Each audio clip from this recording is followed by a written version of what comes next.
Libertarian Counterpoint. I am your host, James Just. With me today is Mr. John Cameron again. Thank you for joining me again today, John. It's been leading up to the Thanksgiving and holiday season, it's been kind of a crazy week. The storms are coming in. And coming in, winter, rain, and the whole 9 yards, And, talk about wind and rain. Congress recently voted to release the Epstein files. Shouldn't we talk about hot air as well? Congress has decided to force the FBI, right, to release all of the non-confidential Epstein files. So the FBI can decide something is confidential and not release it. So there's still an out there. But from us, unredacted. Yeah. From us, a libertarian perspective, this is a good thing, but we do want to put a caveat in there. People like Epstein operate freely the way they did because half, 2/3, 3/4, something like that of their contacts, of their network list will be legitimate. And that allows that other half to kind of, operate, out in the open, but without being seen. And so I think we need to be careful about the list. Yeah, and it's gonna, the one Republican that voted against it, I think, said flat out, innocent people are gonna get hurt. Their names are gonna be out there, and even if they did nothing wrong, had nothing wrong done to them, and all the rest of that, they're just gonna assume that everybody associated with Epstein is a pimp, a hooker, a customer, something. And it's true, and there's something we need to be aware of, but we still need to release the information, right? Oh yeah. Because there's a lot of us who think that Epstein was a CIA agent, right? Well, at some point, or a Mossad agent, or both. Yeah. Yeah, or he could just have been a source, right? Whatever it is. A wheeler dealer. Yeah. There's lots of people that just make their money off of blackmailing politicians. They get a little in on the next construction project, and it doesn't have to be the politician themselves. It can be their kid ran a red light and knocked somebody off a motorcycle, and somehow that went away, and now they own that politician for life. And it's the way of the world, unfortunately, and the way to end it is to take power out of the hands of government officials so that kind of skullduggery can't go on. That's that simple. But what I think is funny about it is they're going after Trump, and Trump's life is pretty much an open book, and he's when he was a young man, he was beautiful. I mean, he was a handsome multimillionaire, and I'm not saying that rape is about sex, but I know some rich people, and you got to be pretty kinky to decide that of all these hundreds of women and men, if you're rich and powerful woman, same thing, that are throwing themselves at you, you don't want them. You want underage girls. And then also in the case of the rest of the world, it's like England, I think age of consent is like 16. In France, it's 14. Here it's 18. And they're talking about lowering the age of consent anyway because they think young people are somehow smarter than they used to be. So this is a cluster something. Yeah, it's not just a worm in an apple. What did Elon Musk called the State Department? He said it's not a worm in an apple, it's a ball of worms. Yeah, this is just, I don't know how you're going to make sense of this thing. Yeah, but there's 5,000 pages of files? It'll be more than that. It'll end up being 10,000, 15,000. It's more than the Twitter files, and it took people 6 months to get through the Twitter files with the aid of AI. Yeah. So, yeah. It's one of these things that... But it should be out there. We want it to be out there. We just also want it, be a little judicious on how you analyze these things, I guess is the thing. As we go through these next few weeks, as more and more details come out, let's understand that a master manipulator, they're master manipulators for a reason. And even smart people can get caught up in their manipulations. So there's a lot of evil, dastardly people that, need to be brought into account and held accountable. Yeah. And it's up to us to figure out what's the difference between people who are just who the innocents are. Yeah. But what people are going to do is just pick and choose. People on the left are going to find people on the right on that list and assume that they're all users of young girls through Epstein, and people on the right are going to do the same thing to the left, and it's going to be a cluster. Yeah. Yeah. The one thing that kind of, I suppose you could irritates me about this is there's a lot of people who kind of poo-pooed the Epstein list a number of, for the last 5, 6, 10 years, and now all of a sudden care. Because they thought they could, make some political headway against Trump. Oh, yeah. And that's the only thing. I said, now you're going to care? You didn't care 5 years ago, you didn't care 10 years ago, but now it's the biggest moral outrage of our time. Well, it may be the biggest moral outrage of our time, but you... And here's the deal. I don't know what Trump did or didn't do, but he's on the record as kicking him out of Mar-a-Lago when he found out what was going on. And one of his victims has said, no, Trump's a super nice man, and when he found out about this stuff, he wasn't involved with young women. He found out about this stuff, he kicked Epstein out of there. Yeah, I suppose the question is, why didn't you do more if you actually knew? Yeah. Was it suspicions and you don't want to know more, so you kick him out? Or did you actually know and you didn't do anything? Or maybe he did. Maybe he did call the FBI and the FBI poo-pooed it off. We know how that kind of thing has happened with Since Epstein he was working before. for the FBI, the CIA, the NSA, and Mossad simultaneously. I'm surprised he didn't commit suicide way earlier. All right, John, we're going to go from one scandal to another. So mean. We're going from one scandal to another, John. Sacramento. The whole city's a scandal. We are, oh man, there's more scandals in Sacramento than we know what to do with. This? But the latest one, a Sacramento scandal. It's Chief of Staff. Yeah, his ex-chief of staff, Governor Newsom's ex-chief of staff, and a couple others have been arrested because they were stealing money from not a closed account, A campaign fund. an old campaign fund account. But you have experience in this. Would you explain it to what you're supposed to do with an old campaign? Okay, when you have an old campaign, someone who's run for office, when you have an old campaign account, you can leave it open, right? But then you have to manage it. So what most people do is they donate that money either to their next campaign, or they donate it to the political party, or they donate it to a nonprofit, right? That's kind of generally what happens with the money. In this case, they donated it to themselves. This particular case, they left it in the bank for years, and so long that these people had come up with a scheme to essentially steal money for work that was never done. Right, they were giving invoices for work that was never done, and just shocker. And what was it, Becker? They're talking about every major government project. They just signing checks, invoice stuff that work's not done. Yeah. Well, oh God, I can't remember the guy's name. Who was it? It was what was the other guy's chief of staff? Don't remember. Becerra? The guy with the money they're stolen from. I'm blanking on his name. But he left his account open. How much money was in that account that they could steal, $250,000? And not have anybody notice. And not have anybody notice over the course of the year. So for me, as someone who's gone through the politicians and kind of seen this thing, it's a slush fund that they were deliberately being allowed to be used for these kind of things, and but no questions asked. Somehow, his chief of staff is doing this stuff, and our great governor of this state, his name is not being mentioned at all. Yeah, this is it. It's his ex-chief of staff. That's the only Newsom's ex-chief of staff is the only way his name is being mentioned. Yeah. And the fact is that, you've got the Annex project here that's labeled in corruption that they won't talk about, that big building they're building on we have no idea how much that's costing. The $1 billion we're spending on the Capitol building that nobody voted on, but taxpayers are paying for. There's a lot of scandals here in California that everything they do is scandalous. Nobody's bothering the to light look rail, the project, the rape of the American River they're trying to do that isn't needed at all.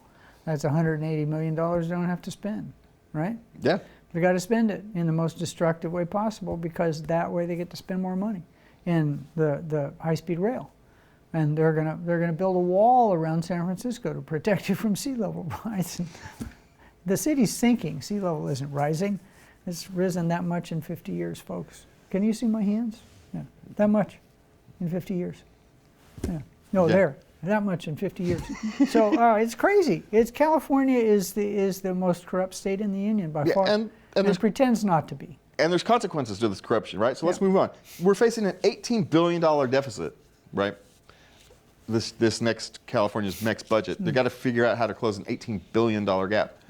And as we're spending all kinds of money on a capital city annex that no one knows how much it's costing, as we're throwing money away at these homeless programs that no one has any idea where the money went, versus high-speed rail. We're still chucking money at high-speed rail despite the fact that no one wants it. Didn't the public vote to shut that down? Yes. Yeah. Why is it still going on? The public said stop wasting that money. And the party is unwilling, the Democratic Party, because they're in complete control, although they might not be because the federal government, federal judges, circuit judges in Texas threw out their gerrymandering, which means that they're going to throw out California's gerrymandering, and they'll be right back where they started anyway. Well, that's an upward question, because if their gerrymandering got thrown out, that means the whole basis for that whole thing being activated is gone. So you don't even have to throw it out because it's no longer valid, right? Because if I remember correctly, the only way that became active is if the Texas gerrymandering held. So if the Texas gerrymandering doesn't hold, then our gerrymandering. I forgot about that. You actually read some of the stuff on that. Yeah.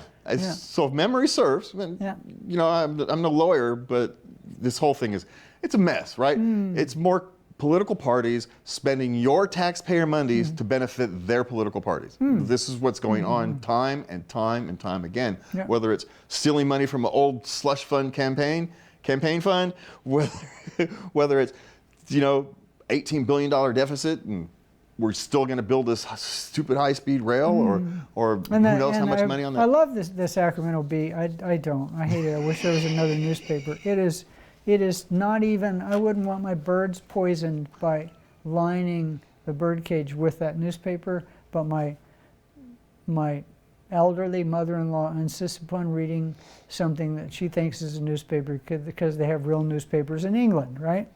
And they didn't talk, one of the first things they talked about was one of the reasons for the problem is the $1.3 billion California is not getting because the great beautiful bill is taking away federal aid to Medi-Cal and Medicaid and all the rest of that stuff. That's a drop in the bucket. And they're not talking about the fact that the money had to come from California taxpayers to go to the federal government to give it back to California. So if California was balancing its budget, wouldn't be a problem. But they refuse to either raise taxes because they know they can't. Oh, they raise taxes all the time.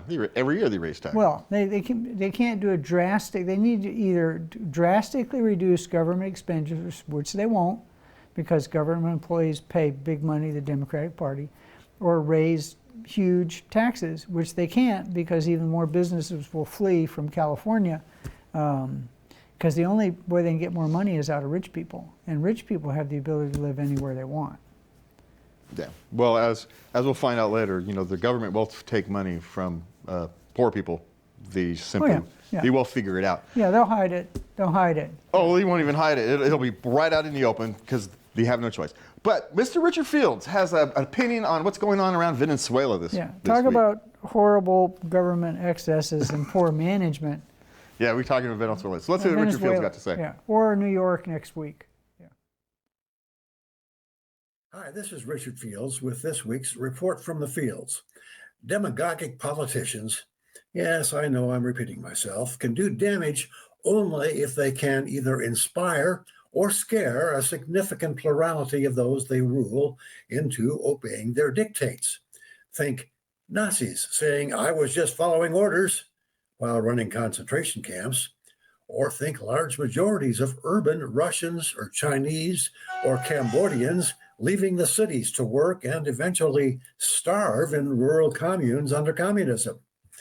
More recently, most Americans obeyed the dictates of Trump 2016 and Biden presidencies to obey COVID lockdown and masking orders, despite abundant evidence that neither worked particularly well. Never mind that the threat of fatality from COVID was statistically lower than the '68 flu. Probably the most often used excuse for demagogues of all parties is the scourge of illegal drugs. Nixon used it in 1972. According to Nixon White House counsel John Ehrlichman, the Republicans used marijuana to stigmatize hippies and heroin to stigmatize blacks, then heavily criminalized both and used their tough on drug stance to help with re-election. President Trump has taken drug demonization to a whole new level. So far, he has blown up at least 20 go-fast speedboats and semi-submersibles, killing at least 80 people. His stated reason? They were all narco-terrorists, mostly affiliated with Trinidad in Venezuela, and thus an imminent threat to people who use illegal drugs. Voluntarily, of course. At least one person resigned from the Navy, according to multiple reports, because of his concern with the legality of the strikes. That would be a four-star Navy admiral and commander of the U.S. Southern Command, Alvin Halsey. Trump's even musing about regime change in Venezuela, ousting President Maduro. Never mind the disastrous effects of regime change in Iran, Iraq, Afghanistan, Ukraine, and multiple other countries where the State Department and the CIA have plied their nefarious craft. The even more cynical analysis is that regime change in Venezuela isn't about drugs at all. It's about enriching the offense industry with one more war, and ExxonMobil and its ilk getting their hands on Venezuela's vast oil reserves. The massive Department of War naval buildup off the coast of Venezuela would support that cynicism. Moreover, the attacks are continuing, and they will continue until enough members of the military either resign, like Admiral Halsey, or if, like enlisted soldiers, they are legally prevented from resigning, they refuse to continue to just follow orders. Encouraged by the lack of outrage over his attacks on alleged drug boats, Trump is now musing overland attacks on Mexico. Same stated rationale: stop those demon drug runners. The Isaac Asimov quote, "War is the last refuge of the incompetent," seems to apply here. Trump had a golden opportunity to significantly cut federal spending when he put Elon Musk in charge of doing it. But when Musk started cutting too close to Trump's bone, Trump cut Musk loose. Trump has swallowed hook, line, and sinker the economic quackery of Peter Navarro. The inevitable fallout of his tariff by whim policies is starting to manifest itself. Higher consumer prices because of the tariff taxes on imports, supply chain bottlenecks due to the resulting diminished trade with long-standing trade partners, and significant strains on some of our most reliable alliances. And who can forget that the Trump campaign promised to end the war in Ukraine on day one is unfulfilled nearly a year later. His ongoing attempts to create the illusion of prosperity by attempting to stack the Fed with low-interest acolytes and the massive overspending in the one big, beautiful abomination spending bill are certain to reignite inflation. Massive deportation of hardworking migrants is also economically destructive. And, Epstein. It looks like Trump is taking the war on drugs to an even more violent level than his predecessors as a means to distract us from the myriad failures of his administration. I'll be the first to admit that Trump has made a few exemplary decisions in deregulation, particularly in the energy industry, but that's not enough. The Democratic Party's direction with the election of an avowed socialist as mayor of New York offers no solution until the plurality of us who identify as libertarian are willing to vote that way or resist the orders of demagogues en masse. Civil society as a way of living in the United States will continue to decay. That's this week's Report from the Fields. I'm Richard Fields. See you again next week. All right. Thank you, Richard. You got any comments for that one, or were you just going to move on to talk about Maduro? Oh, I was just thinking of what a fan of Peter Navarro that Mr. Fields is. Richard clearly is a big fan. Peter Navarro follows him closely. Are we going to Maduro's days are numbered or the pub banter? No, we're going to go right to Maduro. That's my mistake, John. No, I'm not. I wasn't trying to catch you out. I'm curious. I made a mistake at 1 o'clock last night when I put these things together. I didn't paste in the proper link. But Maduro's days are numbered, right? It's not just Trump, right? Trump is putting external pressure on him, but he's facing a lot of internal pressure. We covered a couple of weeks ago that that lady won the Nobel Peace Prize. His opponent, she won the Nobel Peace Prize. And she's leaning libertarian. She wasn't libertarian, but she's leaning libertarian now. I mean, I think she's seen the writing on the wall in Argentina, and has decided because she's.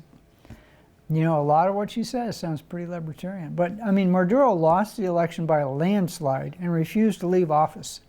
And the only way he's keeping the government afloat is through basically government-sponsored drug dealing. And the money that comes into Venezuela from people who've left, right? Yeah. People send money, you know, hard dollars, basically, because most of them have come to the U.S., to their families in Venezuela so they can afford to buy food and gas and pay for electricity and all the rest of that. Without two of those things, the country would be bankrupt. And this is the problem with socialism. We keep pounding the table about socialism being very inefficient. Venezuela is sitting on the biggest pot of oil in the world. Not just in South America, not in the Americas, in the whole world. Yes, it's high sulfur oil, but we know how to extract it and clean it up. And at one time, people in Venezuela, before they went socialist, had a standard of living, an average GDP per head count, higher than the United States. They're some of the most productive people in the world, as was Argentina. They used to say as rich as an Argentine in the 20s. And socialism went in, and these countries collapsed. Hi, New York. Anyway, this guy is a criminal, a thug. He had basically a drug cartel, which a libertarian shouldn't care about. If you want to buy drugs, let him buy drugs. But he's holding on office with violence. He's got internal pressure, external pressure, and his days are numbered. Yeah, his days are clearly numbered. The question is, I think he said there was a report out that he said he was going to, he was willing to leave if he could kind of guarantee some nice, peaceful retirement someplace. So he's... I hear death is peaceful. Peaceful for him, peaceful for him. All right, John, so Chicago homeowners. God, that sounded bad, but some people flat out deserve to die, and he's one of them. He's one of them. Yeah. Chicago tax burden has shifted to homeowners as, you know, as business. We've talked about businesses leaving these cities. Businesses are leaving the cities, and the property taxes from those buildings that are now empty and worthless they're not collecting enough enough revenue. And so, you know, we've got the values in the loop plunge. We got the next one. Next slide. So the community, they're pleading for these billionaires who have left to come back. Please come back to Chicago. So we can tax you. So we can tax you. Yeah. It's literally what they're saying. Come back so we can take your money, right? But there's a consequence to this. The consequence to this is that homeowners, individual homeowners, have seen their property tax bills skyrocket from 30 to over 100%. If we can see the next one, we've got a nice little example. They're literally burning their tax bills in protest. Sounds good to me. Residents are coming in, they're having a little party, they're putting their tax bills into a bonfire, as you can see here, and burning their tax bills in protest because they went from, you know, 30% to 100%. You know, if you paid $1,000 last year in property tax, this year you might be paying $2,000. It's insane. It's higher than that there. I mean, California is taxed to death in every area, but these people were prescient enough years ago to limit the amount of property tax that homeowners would have to pay so that this kind of thing couldn't happen in California. Because if we'd have let the same kind of thing happen here in California, what time is that? 8:23. Okay, I don't have my We got 6 minutes, John. It looked like 9 to me. Anyway, then what happens is, let's say you're a widow, you inherit a house in, I don't know, Santa Clara, San Jose, or something like that. 1.3 million, 1.5 million for a house here that would sell in Sacramento for literally $400,000. Yeah, because they're not great houses. Yeah, some of them are, but most of them aren't. And then all of a sudden, that widow with no income whatsoever other than Social Security would not even be able to pay her property tax bill, much less put food on her table or turn the air conditioning on in the summer. Yeah, this is exactly why we passed Prop 13. This is the exact reason. That's why we passed it. Prop 13 was passed. This kind of thing. Yeah, and so I think we should be thankful that our future selves passed Prop 13. All right, so here's one kind of a culture thing. Target has a new policy. Oops, did I get these out of order, or maybe I missed one? But anyway, we'll talk about the Target policy. Yeah. We'll come back to that. Target has a new smile policy, and they've asked that if a customer comes within a certain amount of feet, I think it's 10 You're feet. supposed to smile at them. You're supposed to smile and be polite and ask them how they're, if they need anything, and engage in small talk. Be pleasant. You know, this thing we used to call basic customer service. And now people are actually upset that Target is asking their employees to engage in what we call basic customer service. Where have we slipped, John? What the heck has gone wrong with our country? Well, there's a whole generation out there that doesn't know how to engage in basic small talk unless they do it on their phone, texting. They don't make eye contact when they talk to you. They don't say, hey, how you doing? And then engage about, I've got this problem. They just say, yeah, I need this fixed. I mean, people just haven't been taught basic human decency and quality. But the idea that people are being forced to smile, some people aren't natural smilers, you know. You can still be pleasant to somebody without smiling. I smile all the time. You know, people think I have some nefarious thing going on because I am amused and entertained and educated by the world. Why should I be smiling? I'm upright, standing. I should have been killed like 8 or 9 times, man. I'm on borrowed time, you know? So, Well, yeah, I mean, it's basic customer service, yes. I mean, forcing people to go, you know? I mean, people that don't even know how to smile, but. Well, you can put a pleasant look on your face and say, hey, you have a nice day. Can I help you find anything? Yeah, how's it going? You need anything? Yeah, and if Thanks for coming in. I mean, you just practice some, you know, and turn on your ears and eventually- listen. Yeah, You know, it's yeah. What do you need? What can I help you with? what I was Anything surprised help you about with? was the visceral reaction to it. How many people got generally upset that Target was asking their employees to engage in basic customer service. Well, there are a whole bunch of entitled people in this world who think that when you go to work somewhere, they can't actually ask you to perform certain completely legal acts and some things that should be customers facing environment. All this stuff should have been going on before. Yeah. And when you go to work there, should have handed you the employee manual, which we all used to get, and it spells out, yeah, greet customers with a smile, ask them how they're doing, if they need any help, if they come make eye contact with you, don't look away and speed walk past them, but try to help them. Yeah, actually solve That should have been in the employee handbook all along. I sound like I'm talking out of 2 sides of my face, but Yeah. you know, you don't have to go. You know, you can do it. You can be pleasant. Be pleasant. It's not that hard to pretend to be pleasant. All right, thank you for being here, John. Thank you for working inside so hard tonight, guys. And thank you for watching. Have a good night, and please remember to love everybody. And have a great Thanksgiving.